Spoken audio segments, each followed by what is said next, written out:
I guess we can start. It's 1 minute too, but I'll call to order approving the meeting agenda. But since there's no quorum, we can't vote on that. Might as well go to the first action item. Well, I think it should be recognized. It's the first time in the history of Loudon Water that we have not had a quorum for a committee meeting.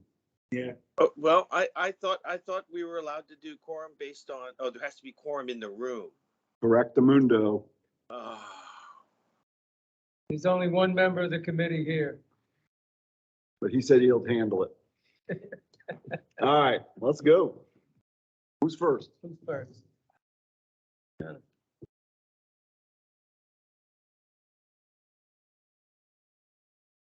Need the mic? Do you want the write-up or you just, you can pull that back up, Mike? Yeah. So this is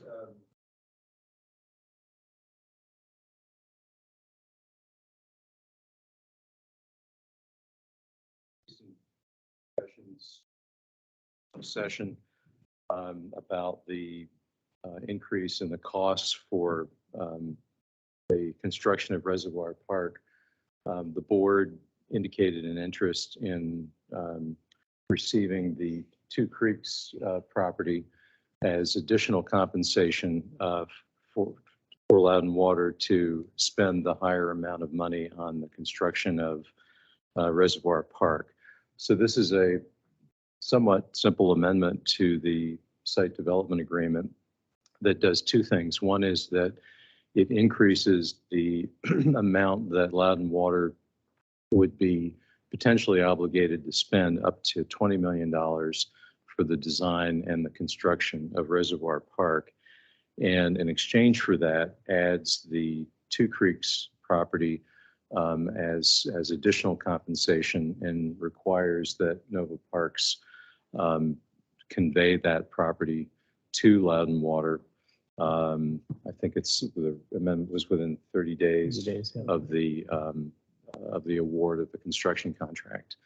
So that's basically the quick summary of the amendment, and it would basically amend or implement what the board indicated would be necessary to go forward with Reservoir Park. I believe that Mark has had some conversations with Paul Gilbert at Nova Parks, and he is generally in agreement with the proposed amendment.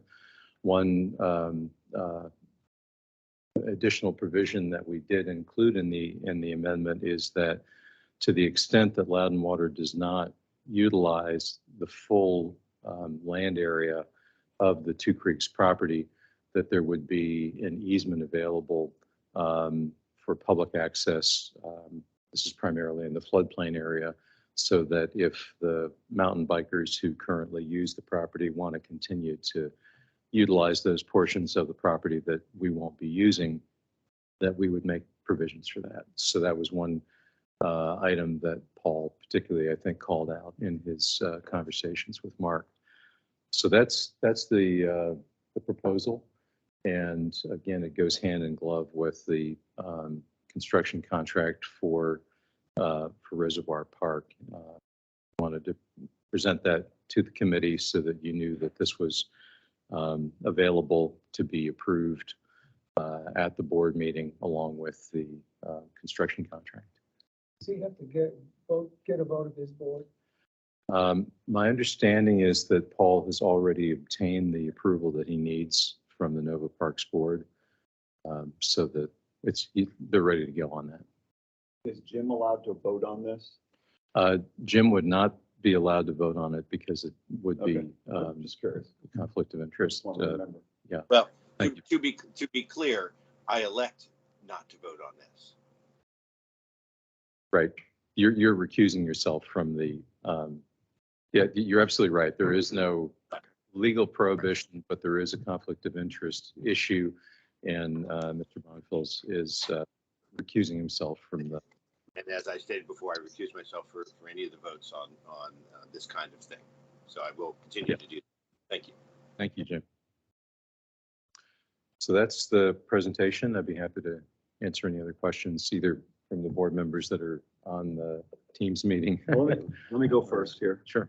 What is the value of the easements that we've already received? And have we used all the easements that were? Right. So the existing, there was a trio of agreements that Loudon Water executed with Nova Parks. One is the site development agreement that we're proposing to amend. The other is an option agreement that provides a list of easements that are available at no further cost to Loudon Water to use. And then I think the third agreement related to Nova Park's usage of the reservoir as part of its operation of the park. In the option agreement, I don't remember all of the specific easements that are available to Loudon Water, but we have not used the entire list. I just want to know the value. Yeah, but the value essentially, as in terms of the agreements, is that it balances the $10 million that Loudon Water is obligated to commit for the construction of the park. There was some informal appraisal of the easements when we first entered into the agreement with Nova Parks, and I would have to go back and. But it's our understanding that the value of those easements were $10 million. To offset the $10 Correct. million. And then we got another $1 million in cash from them or something like that? That's correct. Is that it? I would, the value of the easements, that they were valued at that time. So in whatever, 2017 or 18. So it was at that date value, it was around 8 million, and we have 2.5 million in cash. Okay, got it. Okay. I knew it was around 10 million. Yeah. So 8 million. I have a question. So I forgot how to use this, put my hand up. But anyways, so that's cash on hand, right? Is that what it is, Mark? Basically not cash, but value, yes, that we've already received. Okay. You said a list of even available. Have been conveyed, or there's just a? So there is an option agreement that has been signed, and it requires that that Nova Parks grant those easements For free. for free. And there's no time limit. No time limit. And Alton, what is the value of the net savings for the new land for the pump station? That we calculated that out. I can't remember what it was. That was at the time 12.9, and that figure has been revised up above 13 million as we've refined the cost And that's estimates. with our expenses taken out, the new design and everything? Right, taken out. that's net of the additional design fee to our. 13 million, you say? Yes. And then my last question, I was up at 2:30 this morning writing these questions. Good questions. And my last question is, what is the consequences if we don't approve this construction? Right. So the site development agreement currently requires that Loudon Water construct the reservoir consistent with the plan that was attached as an Right. exhibit. And it specifies that the obligation to construct it is capped at $10 million currently. It further provides that if the actual costs of design and construction of the park exceed the 10 million, then Nova Parks and Loudon Water have to basically negotiate some amendment to the agreement, which is what this is doing. Okay. In terms of whether what happens if Loudon Water simply decides not to proceed, we would have to go back and enter into negotiations with Nova Parks to potentially unwind the deal by either paying for the easements, returning the easements, and obviously the sunk costs that Loudon Water has already spent on the design would all be just, we'd lose that investment, I suppose is a way to characterize it. And it's your opinion and Mark's that if we got rid of this, we would have to pay what we've taken already. They wouldn't grant us the additional easements that we had in the agreement. And then this this land here, they would not give us, they would try to maybe sell it or just say, no, we're not doing it because that's your opinion, right? Right, Mark? Yeah, in the conversation with Okay. Paul, he I was just pretty wanna make clear. sure. Yep. Yeah. Makes- And we believe their rationale in that is that it's to them giving up parkland and Oh, not yeah, receiving I replacement. understand. I just want to make sure that that's. Absolutely. And, and as we've talked before, Nova Parks is a political subdivision of the Commonwealth so that Loudon Water has no opportunity or ability to use its powers of eminent domain to acquire was one that of my property. questions. The only way that Loudon Water can obtain the Two Creeks property is a voluntary agreement with Nova Parks.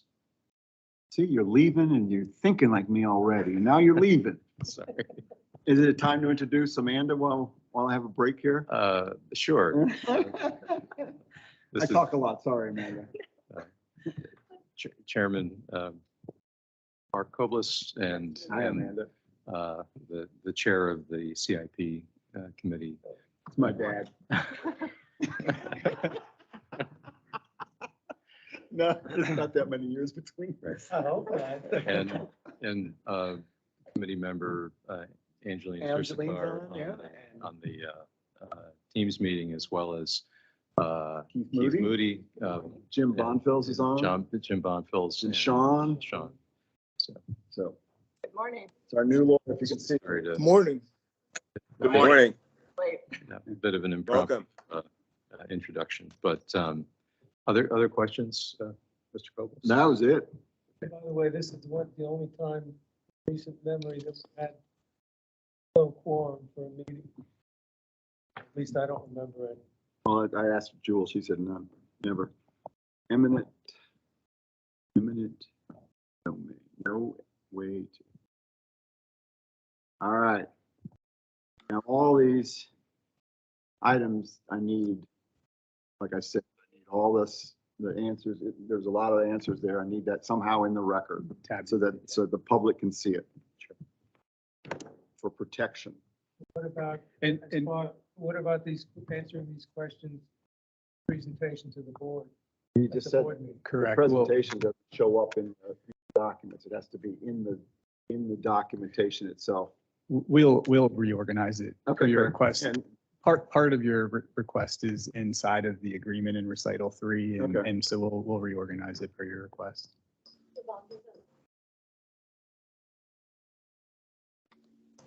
Yes, Mark, I really appreciate you asking those questions, and it's very important that they show up in the minutes here and in the general minutes. I guess we have to re-ask the questions in the general meeting when we have our next meeting. But those were the things that I think should be very clear to the public, and I appreciate you asking those. And Mr. Kelly has a question? Yeah, another question, just, I think what Mark said it, but just want to make sure. I think questions that were asked need to be part of the minutes. I think that shows good governance and that the board is serious about this and asking good questions. And I think those questions should be part of the minutes and the answers to those questions. Thanks.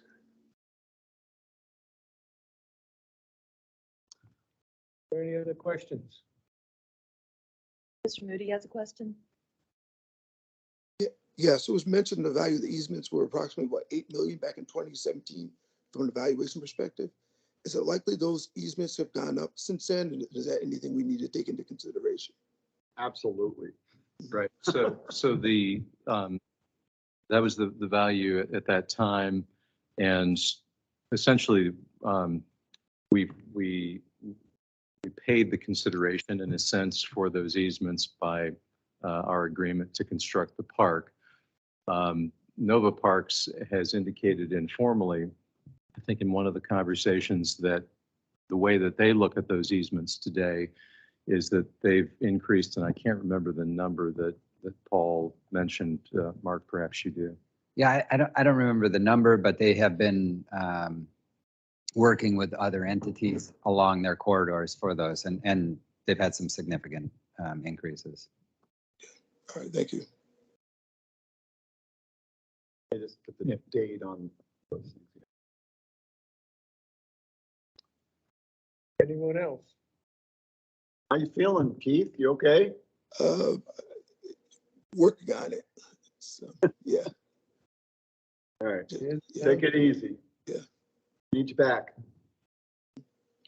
Didn't sound too good.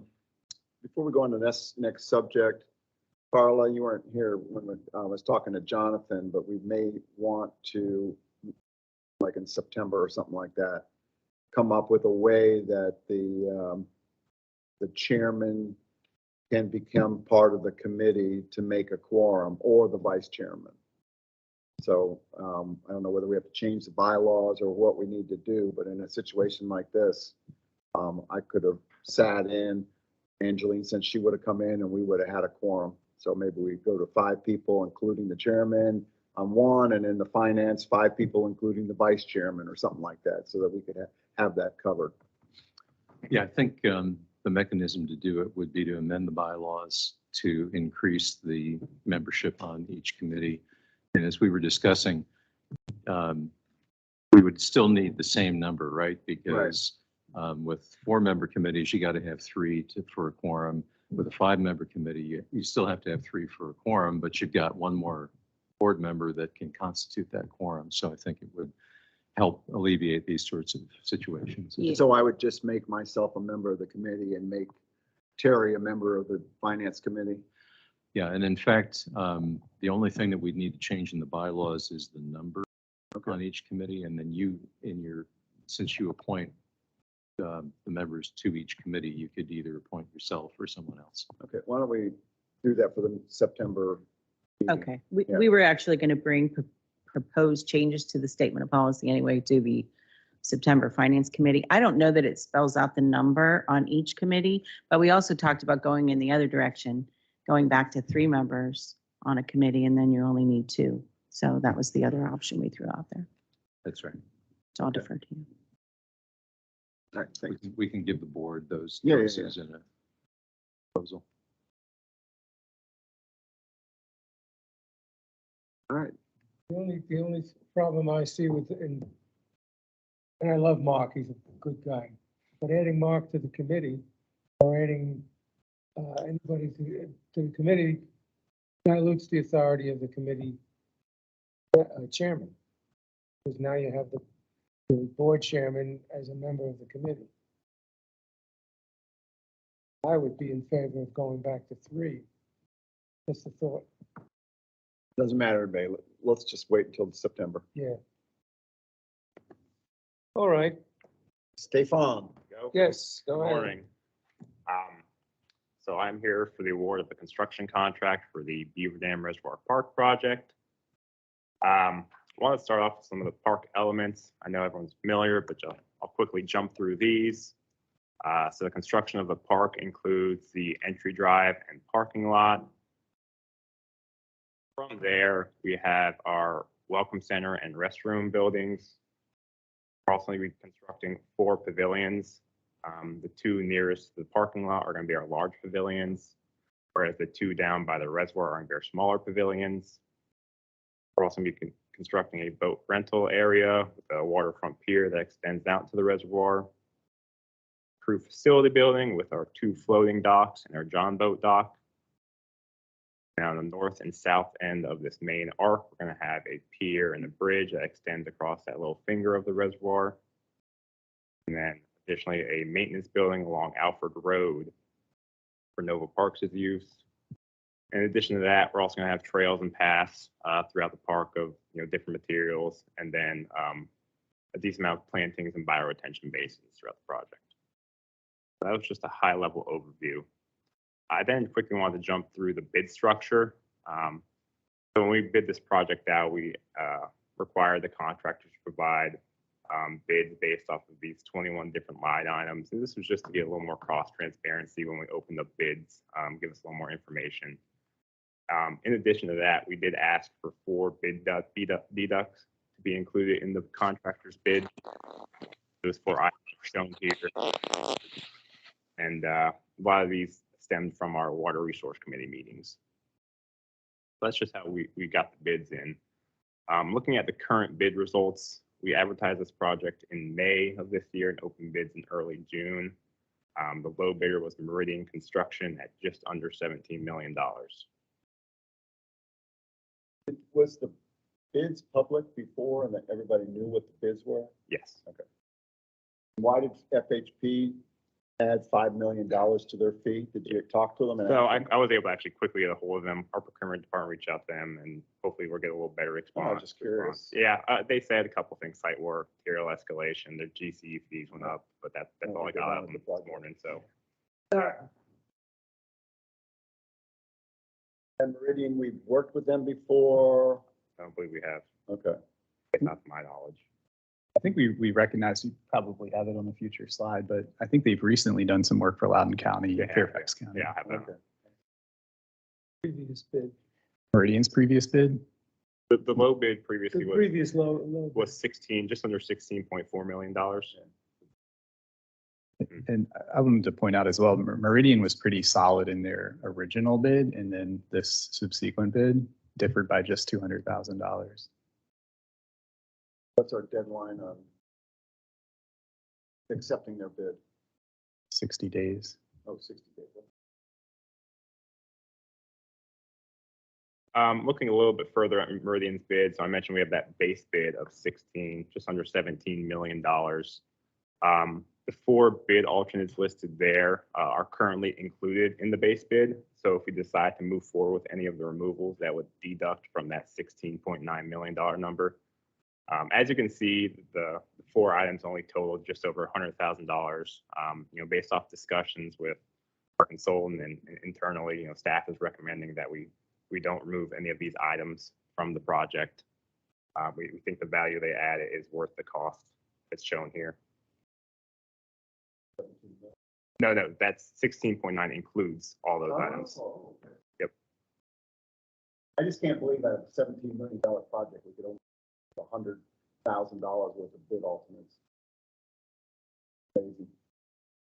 Anyway. So looking into Meridian Construction a little bit more, they're based out of Herndon, Virginia. They do have experience constructing parks, and a lot of the features including the Reservoir Park project. As Alton was alluding to, they have recently completed a park project for Loudoun County Department of Transportation and Capital Infrastructure. They also did a small park project for Arlington Department of Parks and Rec, and then also they have projects for various different public schools all around this area. So we reached out to some of the references from surrounding firms and agencies for good, including the Loudoun County Park project. And we're confident with Meridian moving forward. They were at all of their pre-bids. After the bids results came in, we had a conversation with them, and we're confident they understand the project. So we're confident moving forward with this contractor. It's just to recommend a motion asking for a 5% contingency as well. And I'd be happy to answer any questions.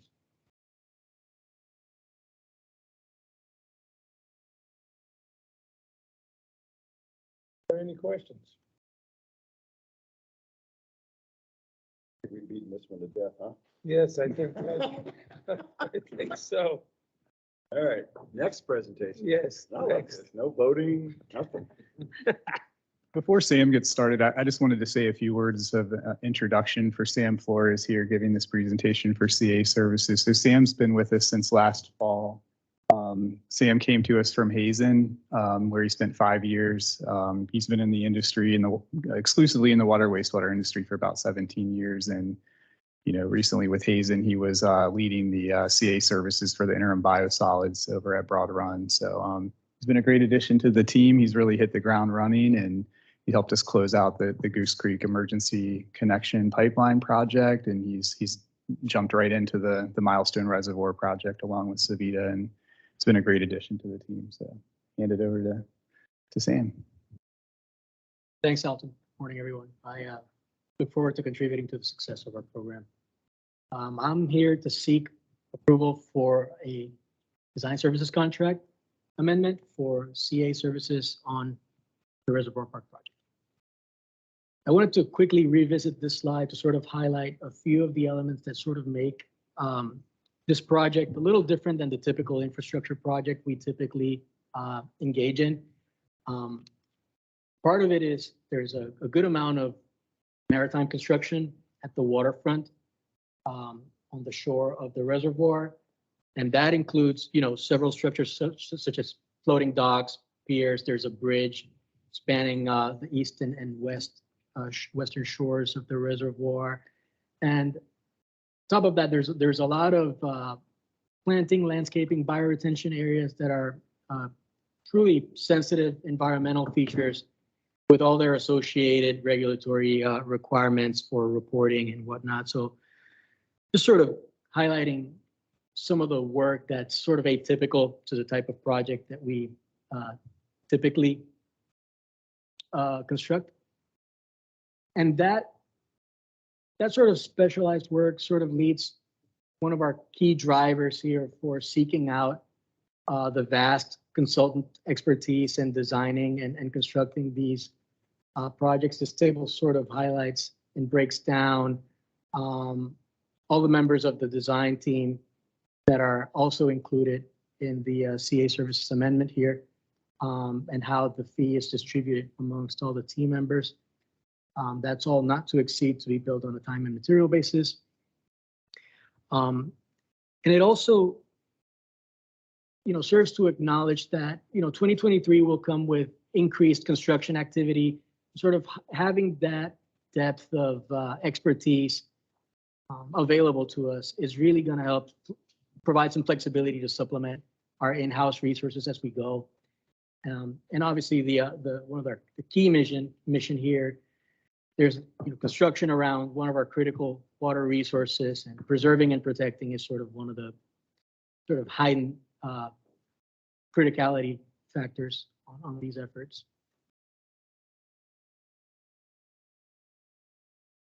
So this table sort of serves to break down the fee amongst the different subtask categories, and it also presents the total budgeted fee for ECA services.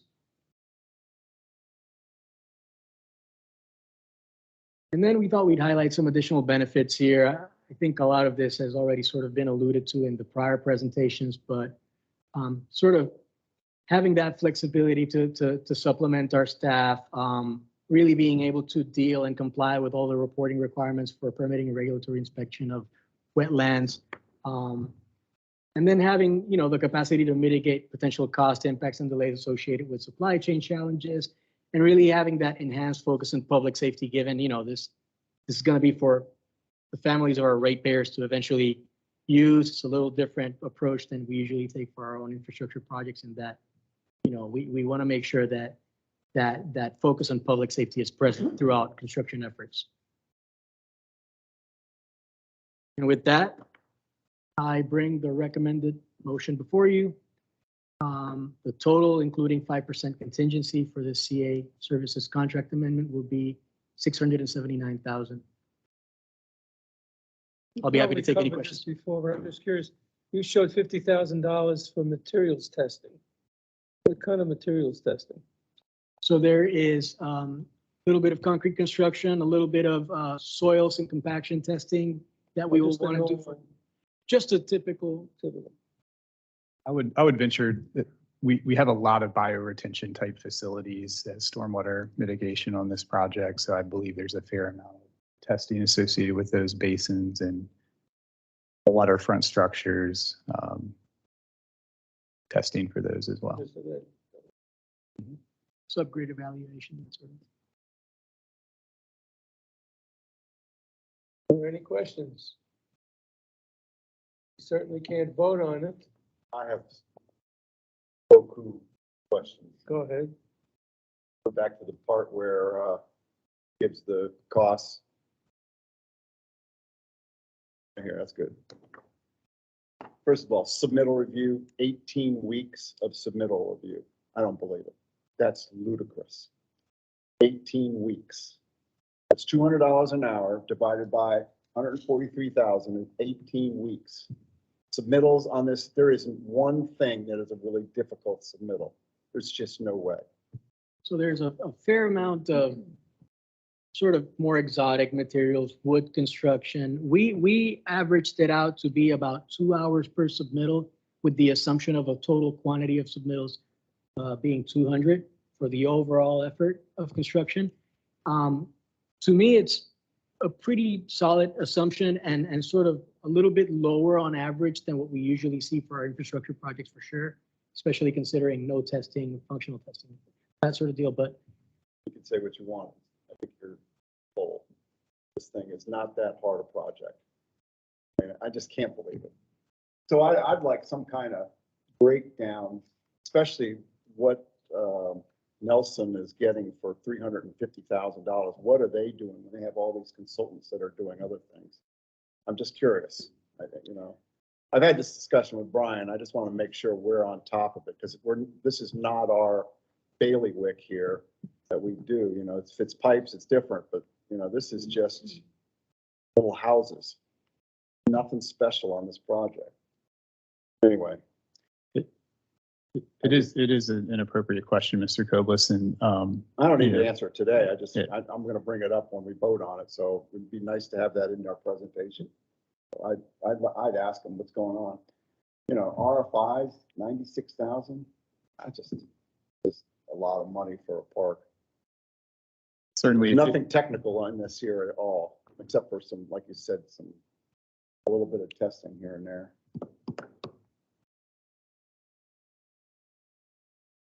for what it's worth, the assumption for RFIs is also 2 hours per review, right? I would fire 5 people if it took 2 hours to review one of their easier RFIs. And the submittals, I just can't believe it. 2 hours average? No way.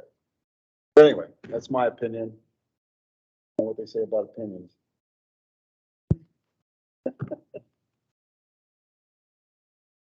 I can't vote on it anyway. So. Is this the one you're gonna recuse? Yeah, I'll refuse on this. Okay, Mark has exhausted the questions. Okay, the next one. Board of BOA task order. Good morning. As always, thank you for having me, guys. Appreciate you guys being here as well as those online. I'm Kinsey Downs. I'm presenting the. I like seeing you in person, Kinsey. I know. Live action. I'm waiting for Joel to tell me to use my mic. It's a full experience. I'm recommending the approval of the professional advisor task order for the COMSYS ammonia removal projects. Not the first time you guys have seen this. This is a near-term schedule looking backwards. CIP and board action, I guess, interfaces are up top. Staff action items are below. From left to right, you see a theme of staff pursuing an understanding of how our 6 facilities will be affected and steps we can take to better position ourselves. That kind of led to the last April board meeting where staff requested the design build request from the board. So we didn't vote on any money back then. Okay. No. I knew we had talked about it. Yeah, if you gave us the okay to pursue this avenue and to use Black and Veatch as our professional advisor. Today, we're looking to get monies for the majority of the procurement function of this effort, and we'll discuss on that in a couple of slides.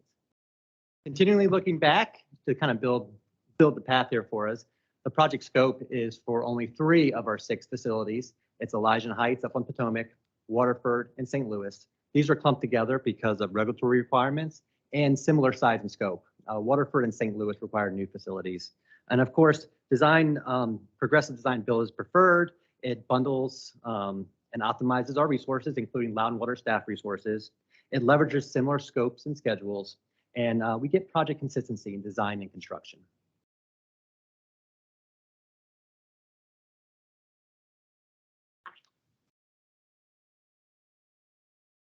All right, you've seen this infographic before, right? It's the relationship of the progressive design build team with the accompanying steps.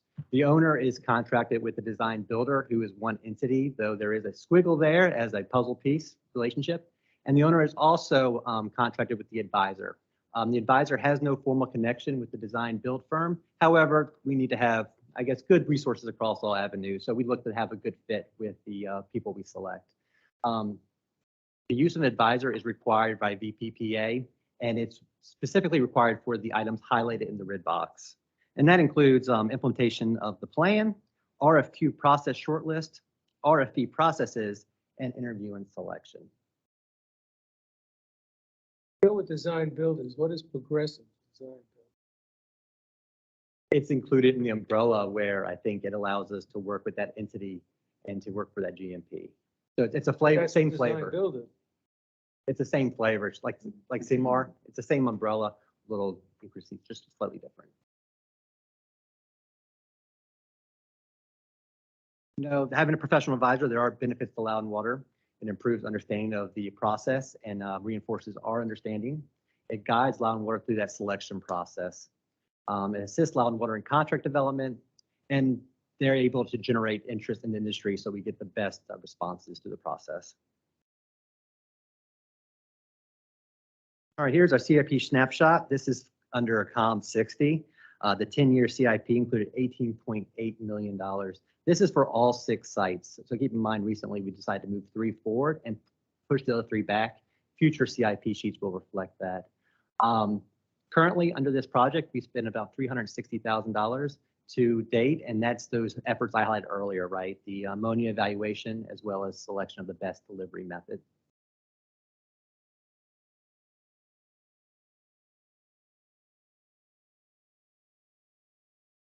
Near term, professional advisor scope of services include 3 distinct phases. So phase 1, or task order 1, is RFQ development. We are under contract with Black & Veatch right now. They're working with us to develop an RFQ for advertisement, and we hope to have that out this fall.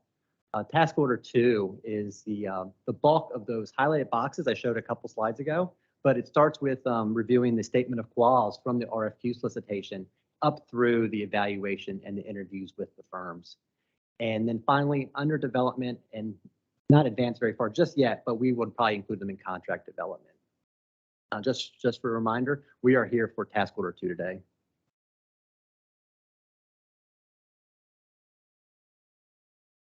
All right, here's a breakdown of the negotiated task order budget. This is a negotiated budget based on our professional services contract and assumes a level of effort across certain tasks it's highlighted. Just for reference for the committee, design build qualifications and shortlist includes up to review of 8 statement of quals. The next item, RFP and evaluation criteria development, includes about 5 workshops, and they're about half-a-day workshops with deliverables. Issuing the RFP, pre-proposal meeting, and site visits equal out 9 events. 4 of those events are site visits. The sites aren't that close. It will be a full-day effort.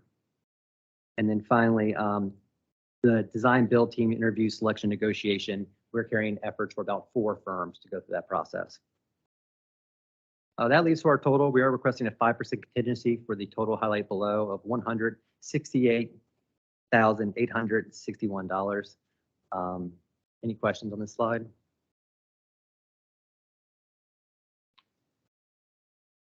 Motion and any questions from the committee?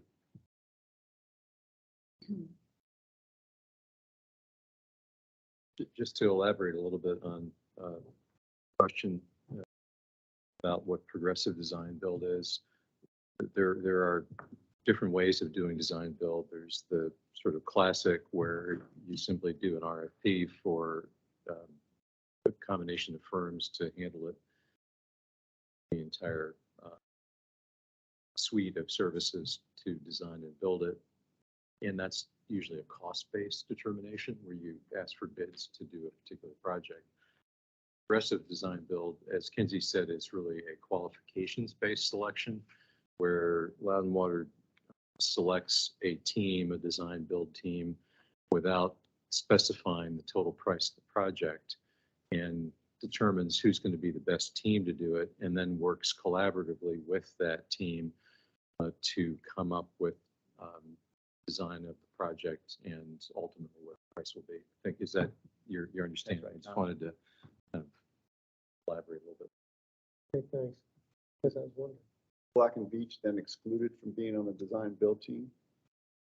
Correct. That's what I That's thought. the- Okay.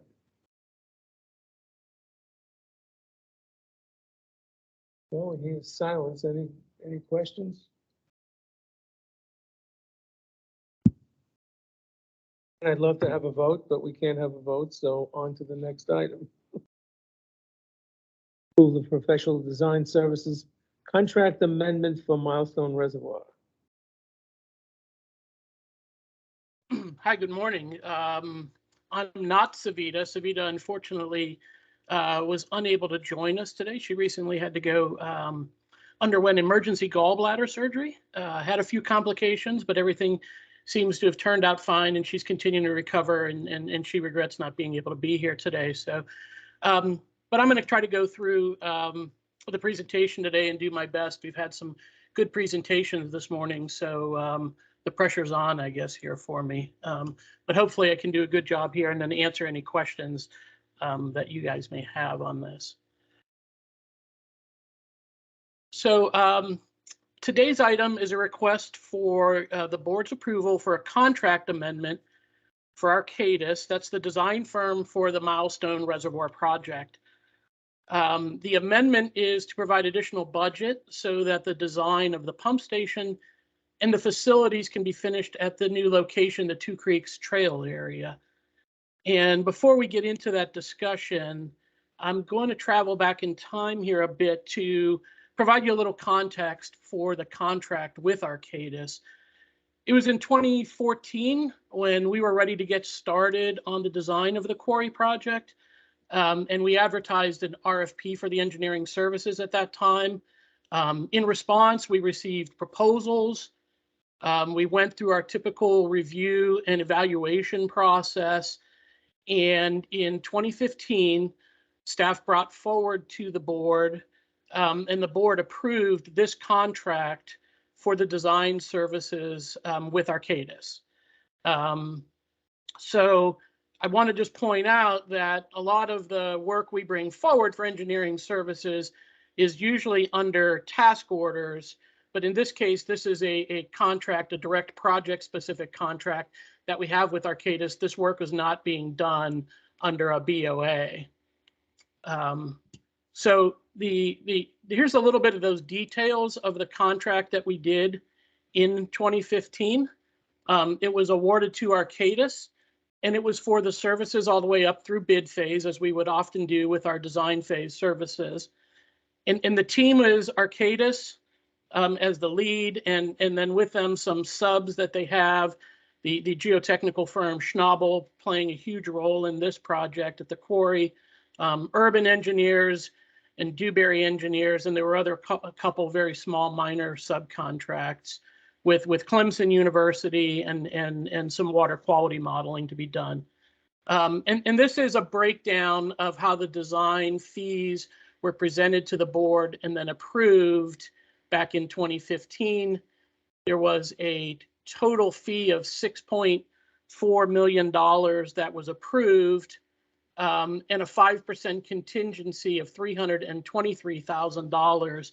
And I'll talk a little bit more about that contingency as I get a little further on in the presentation. So this is jumping forward from that 2015 timeframe to 2020. At this point, this is when we started to look at the pivot from going with a design bid build project to CMAR.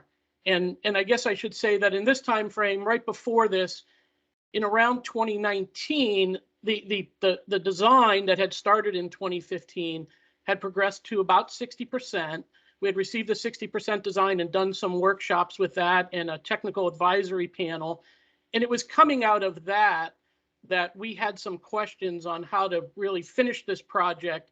And that's what led us to start looking at alternative delivery methods as a way forward. And that's what led us to this pivot in 2020 to move forward with CMAR.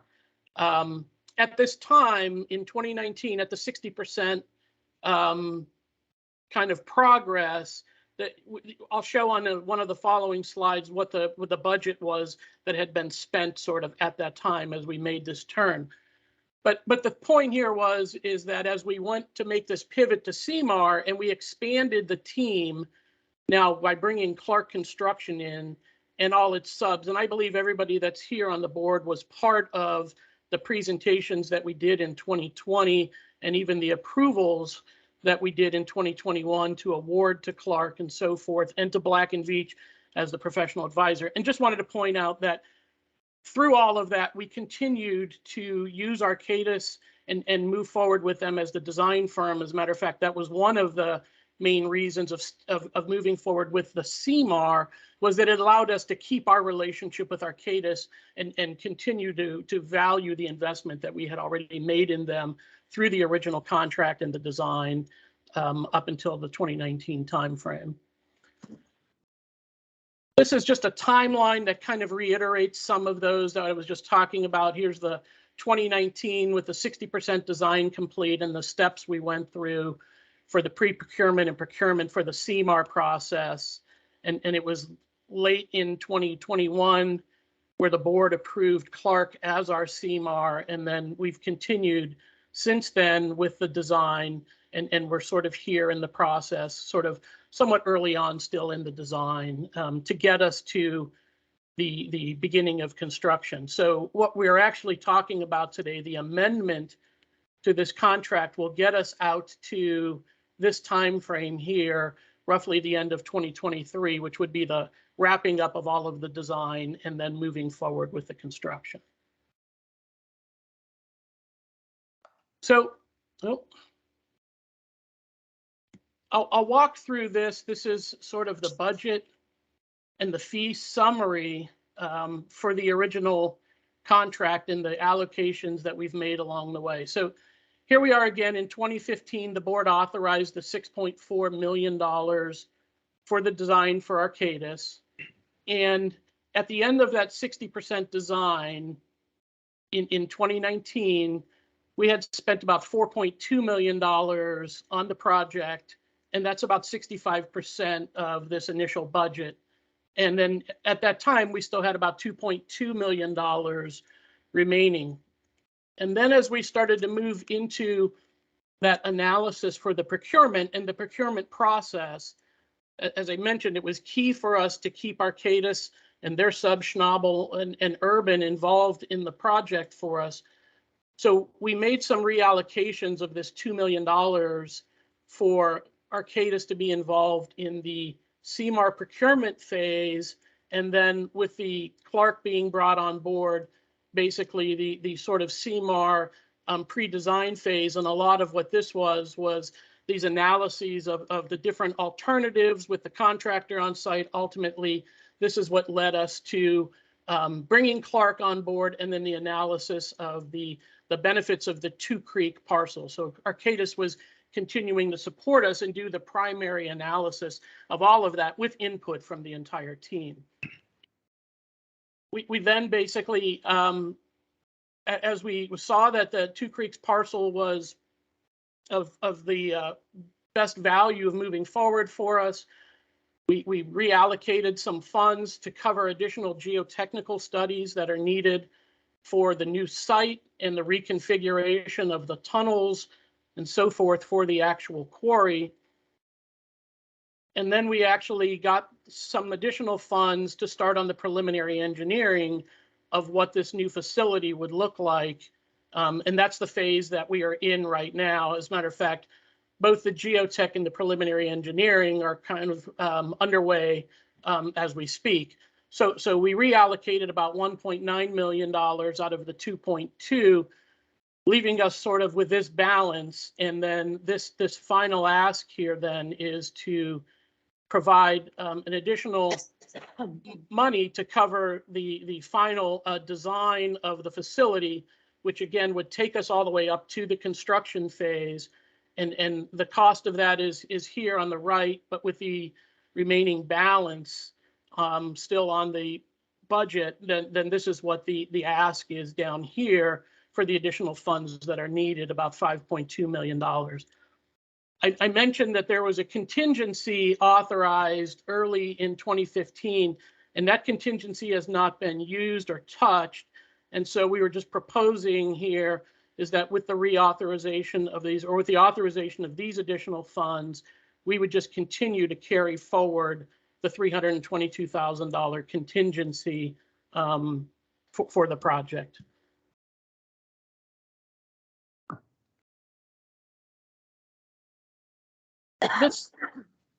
This then, I won't go through all of this, but this really kind of is the sort of short form of the scope of work. And here it is sort of bundled up in dollars into some task areas that again is the $5.4 million for finalizing the design. I will note that there are some things here that with the switch to the Two Creeks parcel area, there are a lot of areas where there's new work items. We've talked about the bridge that would be needed now to access this area. That bridge has design in it. It has geotechnical requirements. It has a fair amount of permitting because there are some floodplain studies that are required in order to get the permits for building all of this. And so there is a lot of new work involved in this. It is not just simply the same scope as we had previously. And I'd be happy to take any questions about all of that and try to answer them as best as I can. So again, there's the $5.4 million and what we have available still on the balance. And then the total ask here in the motion would be for the board to approve the $5.2 million. And I think, yeah. Mr. Bonfils? Yes, Thomas, I read this when it came out, and you know, I even after a few days, I'm still. This is a lot of money. It is, absolutely. And you know, and I was trying to go back to the CIP and see if this was in this in the CIP plan, and I got kind of lost and didn't find it. But could you help clarify that? You're talking about in the current CIP for this year? Yeah, for this year and next year. I mean, you know. Yeah. I just didn't see it, so. I would have to look at that, and maybe I can bring that sheet up while we're talking and see if I can get you the answer to that here during the presentation. If not, I can certainly follow up with that. We're certainly not going to vote on this today, but right. But when we at the board meeting, I think it'd be important to track that. Yeah, understood. Thank you. What's behind it?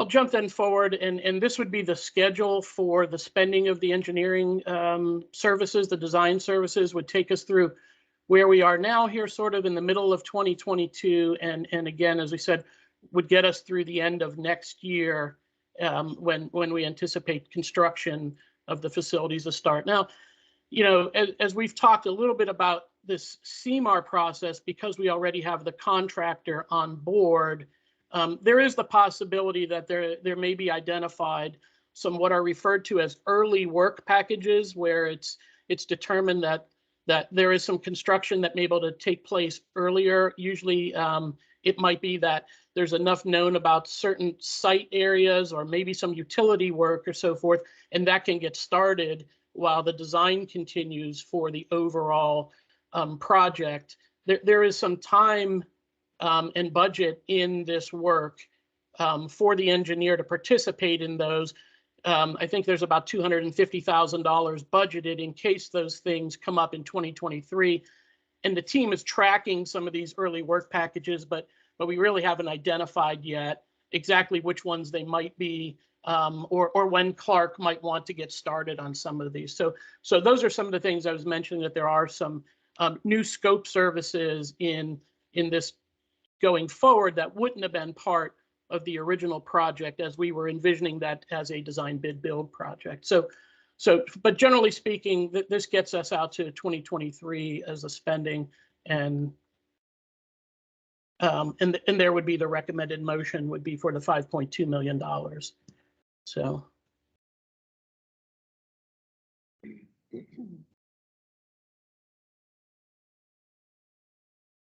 So if there's no other questions, then. Well, there's going to be questions. Yeah. I was just waiting for. No, you can go ahead. What's the total construction? The last we've seen is about 115, 117. from the estimate that we got from Clark. So this is 10% before we even get to CA. Is that what you're saying? Wow. Well, it's 10% with a redesign in here. I mean, yes, it Yep. is if you add all that up. Redesign. I'm sorry? I said, how much is the redesign? I didn't think it was $5 million. That is here. Yes, it is. It's in the $5.4 million here for the redesign. So the 5.4 million is the redesign cost to move the pump station over to the other place. So More or less. there's nothing that we did before that is able to be used. I mean, no calculations, So this $6.4 million was a 2015 number. If you brought that forward into a cost today, it would be about, at 3%, it would be about $8 million, $7.9 million. So if you're going to make the comparison between these numbers and these numbers, I just appreciate that those are in several different, time frames 7 years ago. From what the analysis that I would say is that we spent 4.2 million through the 60% design. And I think about half of that is preserved with the existing project, and about half of that is getting sort of redone because of the move from the Quarry Rim site to this location. And this is a very similar number to what we showed, and it was mentioned earlier in the Reservoir Park analysis, that this redesign here still gives us the benefit of that $13 million savings in the overall project. Versus, I think the cost to do the design to complete on the Quarry Rim was in that calculation as well. So we spent 60% of the fee, and we spent, it looks like about 67%, 70%.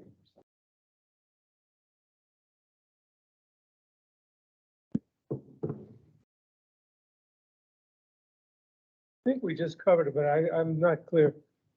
Are you saying that of the 4.2 million, none of that is recoverable? I believe about half of that is. About half. Yeah. I think Mr. Koblish just made a comment as well, the net savings and the value that we've realized of stepping back, making this pivot, working with Clark and understanding just the breadth of savings that can be achieved by moving to the other site. And the net gains us a substantial amount, the $13 million number.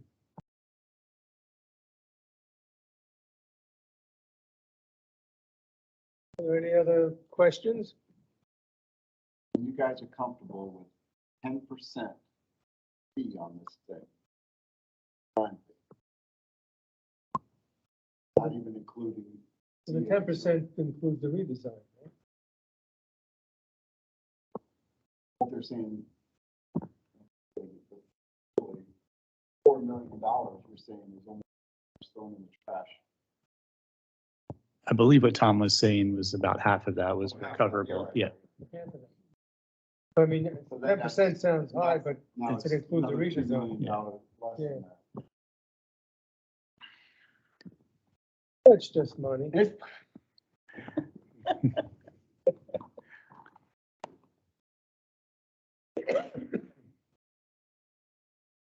All right, if there's no other questions, what's the next item?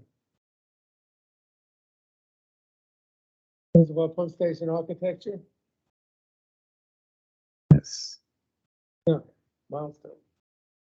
Thank you, Mr. Sultan. And I realize I'm at the tail end of a long agenda here, so I'll try to be brief, but I'm excited to bring this one forward to you all this morning.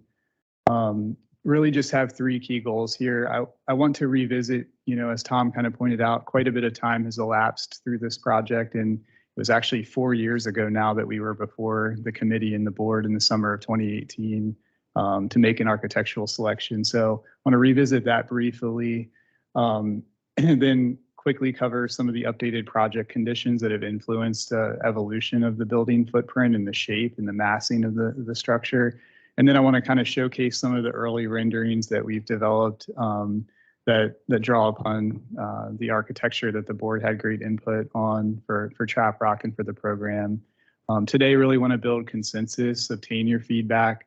I think of critical importance today is we'd really like to gain your concurrence on the evolution of the shape of the building, the footprint, and the massing.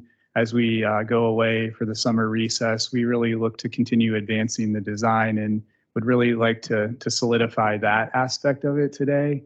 And actually at the July board meeting. And then, of course, we can continue to take the feedback and apply to the aesthetic elements of the facility and those things. So,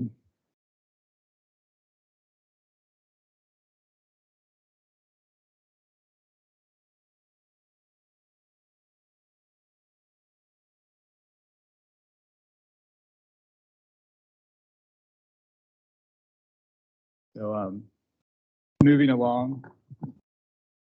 There we go. This really showcases the previous selection of the board in the summer of 2018. So as you may recall, the previous site, the East Rim site for the pump station was highly visible from the W&OD trail. So the left half of this illustration kind of gives you the view shed that one would have seen looking across toward the facility from the trail. And then the right half really showcases what the aesthetic was to look like. And it really borrowed a lot of the elements of our Potomac raw water pumping station, which is shown in the lower right corner of the slide. Couple of things of note. Again, I know you all are pretty well aware, but that East Rim site was very narrow, constrained, compact site, not unlike the Potomac raw water pump station site. So we were driven to a similar building massing. We were actually going below grade with a basement level, again, just to conserve space on the site. Wasn't the most ideal thing in the world.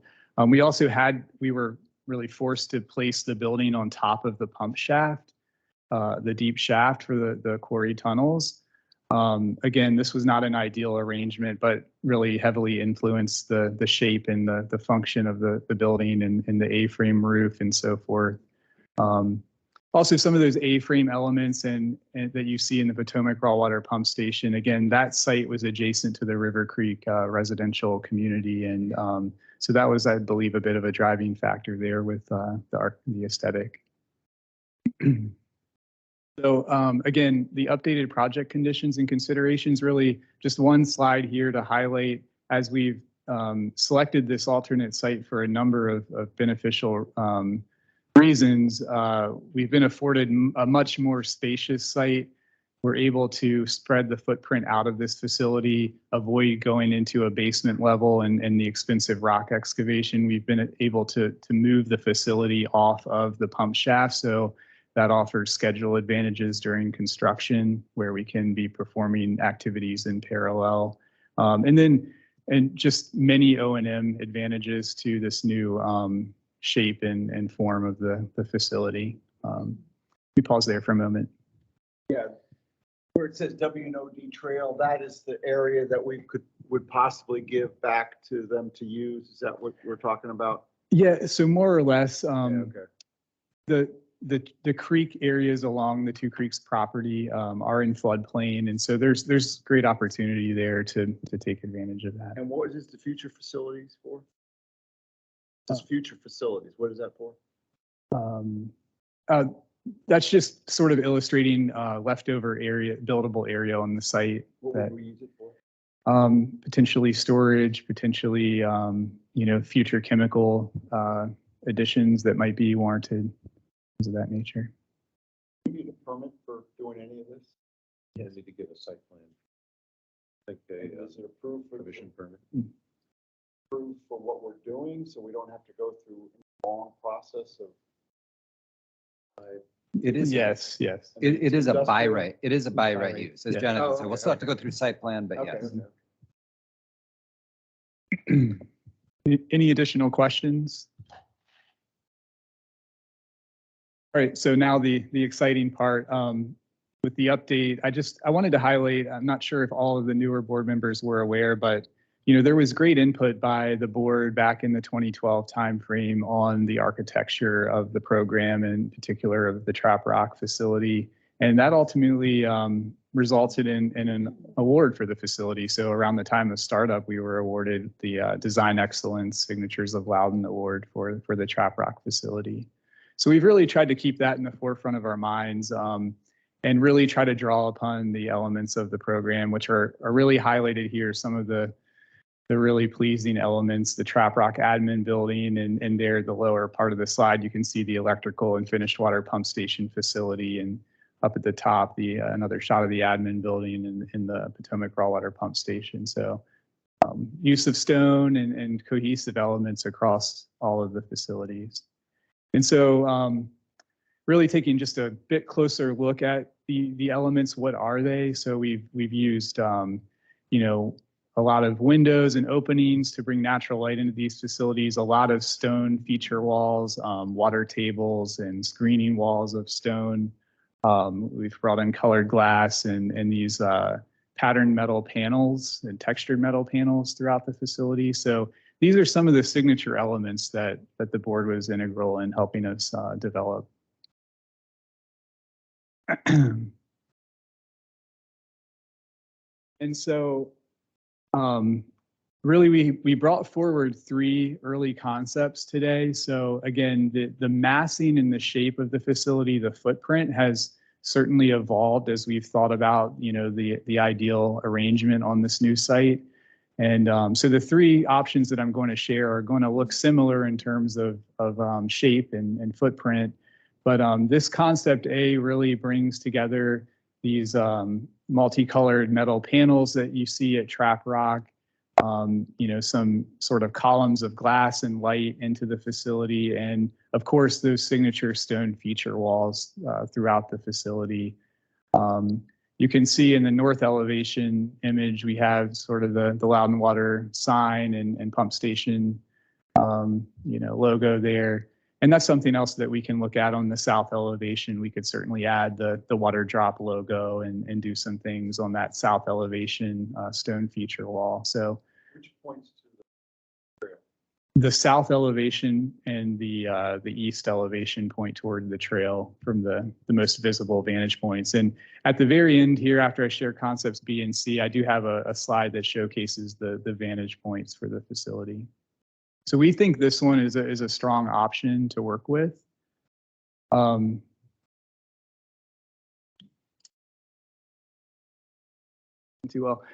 this is concept B, again, very similar in terms of massing and footprint. Here we're looking at a bit more stone on the larger gallery portion of the facility, and then they've used a uniform metal paneling for this section that brings in some of the blue color that's part of our palette for Loudon Water, stone water tables, and again using windows to bring daylight into the facility are pretty much the highlights of this one.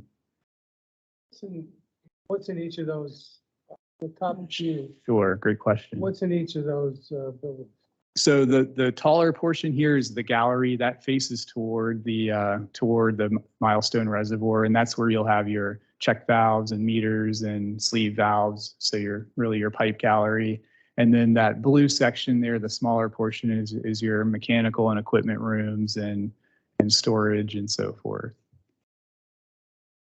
And then concept C here again is very similar in form, but here they're using some split face CMU units on that larger portion, on the gallery portion, with the stone water table, and then blending some of the stone features onto the smaller portion of the building. Before really just opening it up to some feedback, this is a slide that illustrates the potential view sheds into the facility from the different vantage points. So kind of working from the north elevation, this is where you will enter the site, drive in across down from Cochrane Mill and across the new site access bridge. at the lower right of this slide, you'll recall from the board retreat, as you walk back across the bridge over Goose Creek, you'll have a view that looks something like this, where you'll probably see the top third of the facility above the tree line, followed by the view into the site from the WNOD trail where we viewed and walked into the site that day at the retreat. And then lastly, coming from the west, we likely won't see too much of the facility from that vantage point. So this is my final slide. Again, I'm really excited to share this with you. I'm eager to hear your feedback. Again, I really, staff hopes to gain your concurrence today, certainly on the form and the massing of the facility, and then certainly take any additional feedback on the aesthetics. Alton, Ms. Sirsakar has a question. Yes, Ms. Sirsakar. I don't have a question. I just want to say I really like that design, and here's why. It's kind of hideous. It obscures, the building, right, from a security point of view, so that was one of the designs that I was really attracted to, because trees and shrubs kind of obscures the building and gives a little bit more elevated privacy. So I was very attracted to that design. Thank you very much. I have a preference. Can you go back to concept C? Yes. What I like about concept C is that building on the right, you broke it up. The other concepts had one big flat wall, where this kind of breaks it up a little bit. But then again, I have no design sense. But that's just my opinion. Hey, Marty, this is Keith. I'm in agreement. I do like that breakup. I'm not sure. I like the metal across the whole wall like that. We're able to hear you very well, Mr. Mayor. No, I'm just saying, I agree with Marty. I don't like the metal as much as having it broken up with the stone like that. I like the stone break up with the metal on this concept. Okay. I have a question. So one of the reasons why I liked it was because of those trees and shrubs, which obscures that. So whichever design we go for here, can we still have those trees and shrubs, Alton? Because these days, most buildings are, for security purposes, they are a little obscure. So, a little bit, on the, protected side. So. Correct. And that you just don't want to make it really visible, right? I mean, so. Correct. From a critical infrastructure security management point of view, that's just my, thread of thought.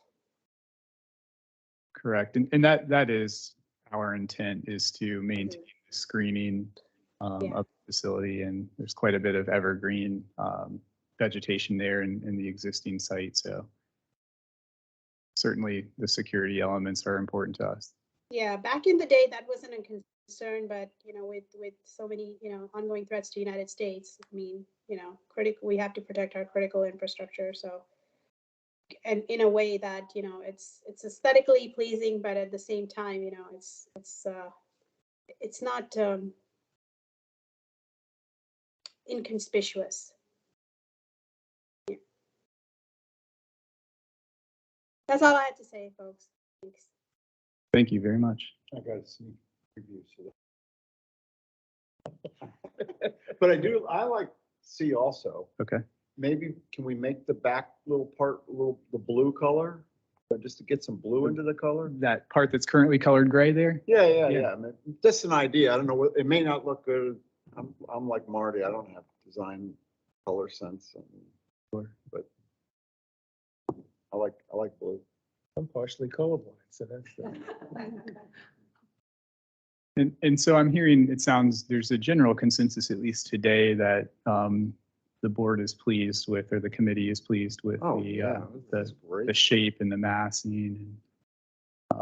Is there a significant, not at $120 million, whether it's going to be that significant, but is there a significance in cost between the three proposals? Are they similar, or is it the one we like the most expensive, of course? Well, because we're using the most stone. No, I would almost argue in this case, that the larger portion, the gallery portion, is using the split face CMU Oh, yeah, unit. that's So gonna be cheaper. I would say that you all have actually selected probably the lower end of the cost scale. So Okay, then we gotta change that. wanted to be careful. Yeah, it looks great. Great presentation. Whoever put it together. I think that was the help of Arcadis and then Yeah. staff. So Savita, Sam. It's a good approach. Tying everything together. All Well, right, thank you very much. Sure. Mr. Lipinski. Tom, that line's starting to flatten out. Yes. It is, and this is the time of year here over the next few months. When we get back together in August, we'll have done a mid-year reforecast of this. So we'll bring that forward the next time we're together. I think of note is that in one of the major projects where that spending is lagging in there is the Broad Run project right now. The projection for this year, it is trending about $4 million behind what was predicted for this year, and I believe that's probably due to some of the issues with material supply and labor and so forth. So that's about $4 million out of that $12 million gap right now. But we'll do a mid-year reforecast and kind of give a new line for the second half of the year, and also at that time we'll attribute some factors to what's affecting the delay in spending. Does that mean the project's behind a year? No, I don't think the $4 million is from what I'm hearing, the project's not delayed that much. That's $4 million out of $27 million, sort of is the impact right now, and of the overall spending that's been going on the project. I think it's even smaller portion than that, but Do we have the Jonathan Rack super contract on this for making sure we're getting extra money for delays? I don't know if anything's had to been brought forward to Jonathan's attention yet on that. So I don't think It's gonna be brought forward if we're already $4 million behind. I think what Mark's asking is whether there are liquidated damages in that contract, and I don't know the answer, but we. Yeah, this is Kendra. I'm online and yeah, thank you. hi. Yes, so we do have liquidated damages, and we also put internal project milestones so that we can ensure that there was progress throughout and not just have our substantial completion at the end. And the contractor is coming up on the first big milestone 5. And so that one is a real strategic one in place to ensure that we stay on track. But as Tom pointed out, there's a few key delivery issues in the long lead items on a few key pieces of material that we're waiting on, but we do still feel like, yes, that they are moving at the speed that they need to. And you know, as Tom pointed out, right, the 4 million over the 75 that they're going to spend is still small enough that we're not majorly concerned right now. How do you cover supply chain excuse in your? Yeah, you don't, unfortunately, right? So that is where we just have to negotiate on what we think is reasonable and how we keep them prepared. So I would say both the Loudon Water team and the Hazen team, we are on them about early submittals and getting things ordered well before we were ever ready to start constructing this. So at this point, I feel that we've headed it off as best we can, that we're only really waiting on 1 or 2 valves at this point, and not a whole list of material that it could be. So I think we're managing it to the best extent we can at this point. I guess my question is more for Jonathan, you know, and can they use that to offset liquidated damages? So without knowing the exact terms of this contract, there typically would be a force majeure provision that balance against the liquidated, so that if they can demonstrate that there were factors completely outside of their control that caused the delay, then they may have a way to reduce or eliminate liquidated damage. But that's speaking very generally without. I was just curious. Hopefully it doesn't happen, but first indication that we've had the supply problems. We've been experiencing a lot of long lead on pipe and you know, internally, we actually, in the middle of 2020, we did a pretty big evaluation of our inventory and tried to plus up on some critical items, which has really served us well. We were able to get those orders in and get them filled before a lot of this hit. So that's really helped us on the O&M side. I think we're fortunate that we don't have any problems with chemicals and things of that nature. But do we? We actually have an internal task force that meets weekly because it has been a challenge, and that task force has been critical to ensuring we get deliveries and don't run out. It has been a huge challenge for us this year.